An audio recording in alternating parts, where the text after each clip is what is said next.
But the world is about to change. If Russia pulls off what Russia is trying to pull off, and they've had nearly 200 what I call mini ministerials between the time they took the presidency of BRICS in January up until the lead up of this. This means that they're bringing together panels of political experts, economic experts, etc., to meet to staff the various issues that need to be resolved to create the structures necessary to turn the theory of BRICS into reality.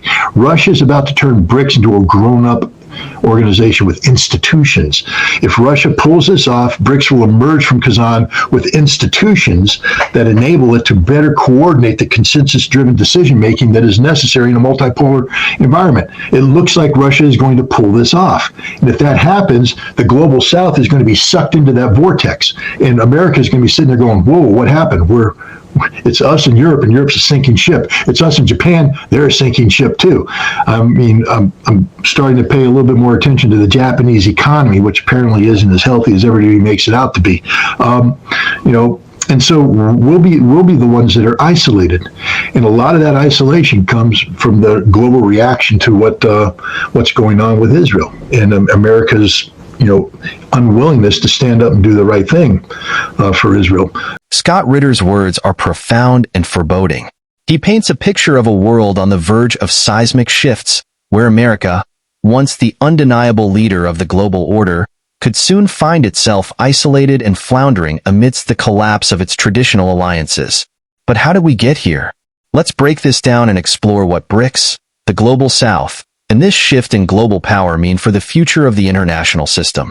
To understand the significance of what Russia is trying to achieve with BRICS, we first need to understand what BRICS is. Originally an acronym for Brazil, Russia, India, China, and South Africa, BRICS is more than just an economic coalition. It's evolving into a political and economic bloc that challenges the dominance of Western institutions like the International Monetary Fund, IMF, the World Bank, and even NATO.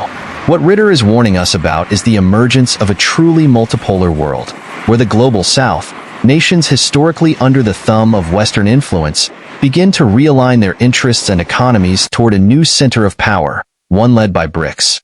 As Ritter mentioned, Russia is transforming BRICS from a loosely connected group of nations into a fully functional organization with institutions that can rival those of the West. This is key. For decades, organizations like the IMF and the World Bank have had tremendous influence over developing countries. By offering financial aid, these institutions imposed strict economic policies that often left recipient nations beholden to Western interests.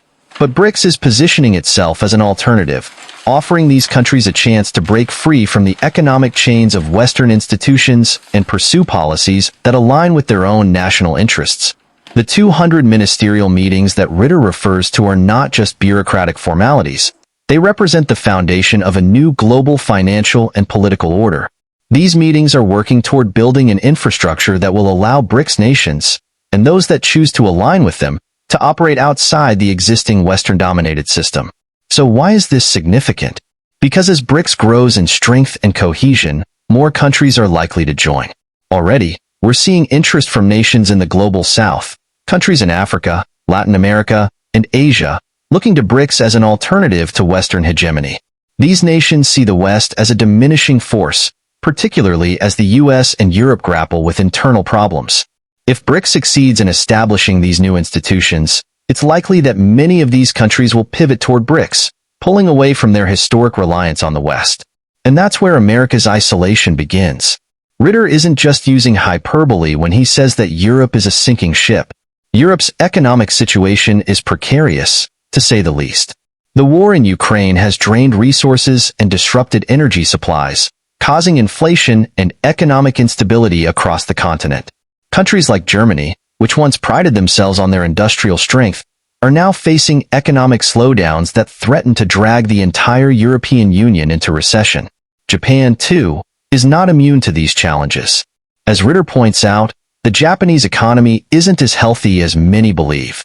Japan's aging population, stagnant wage growth, and massive debt levels are all weighing heavily on its future prospects. And while Japan remains a key ally of the US, it's clear that it, too, is facing significant headwinds.